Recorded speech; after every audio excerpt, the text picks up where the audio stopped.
বিজ্ঞান বলে প্রিয় মানুষ বিশ্বাস ভেঙে চলে গেলে যে পরিমাণ কষ্ট হয় তা মানবদেহের 10টা পাঁজরের হাড় একসাথে ভাঙার সমান। কিংবা হার্ট অ্যাটাক করলে যে পেইন হয় মস্তিষ্ক সেটা অনুভব করে। ততটাই ক্ষতির সম্মুখীন হয় একজন মানুষ যতটা বড় কোনো অ্যাক্সিডেন্টে হয়ে থাকে। অথচ কি আশ্চর্য, ভয়ঙ্করভাবে কারো হৃদয় ভেঙে ব্যথা দেওয়ার পরও নিজের প্রতি সামান্য লজ্জাবোধ বা রিগ্রেট না নিয়েই কিছু মানুষ বেঁচে থাকতে পারে। মাঝে মাঝে জানতে ইচ্ছে করে, কারো জীবনে এতটা অসহনীয় ব্যথা দেওয়ার পরও কিভাবে রাতে শান্তিতে ঘুমায় তারা। মানুষ বলেই বোধহয় সম্ভব কারো হৃদয় ভাঙার মতো অপরাধ করতে পারে তারা। তাদের বিবেকে বাধে না।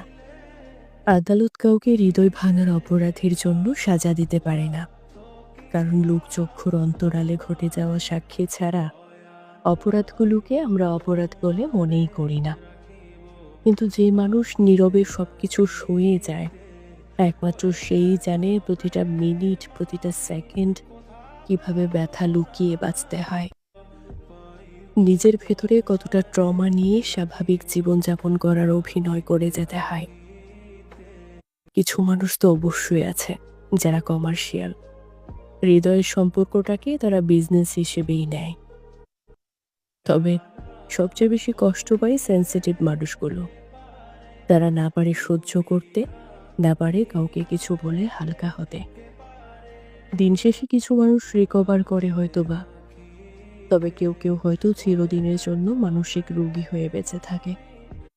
তাই কারো সাথে নিজেকে জড়িয়ে পরে তার মন ভাঙার আগে একবার চিন্তা করবেন, যে মানুষটা আপনার দেওয়া মিথ্যা ভালোবাসার যন্ত্রণা সহ্য করতে পারবে কিনা, সেই মানুষটা আপনার দেওয়া কষ্ট সহ্য করতে পারবে কিনা। কারো জীবনটা ছাড়খাড় করার আগে একটু ভেবে দেখবেন, আপনার দেওয়া মিথ্যা প্রতিশ্রুতির অদৃশ্য আঘাত তাকে পুরোপুরি ধুমড়ে মুচড়ে দেবে কিনা।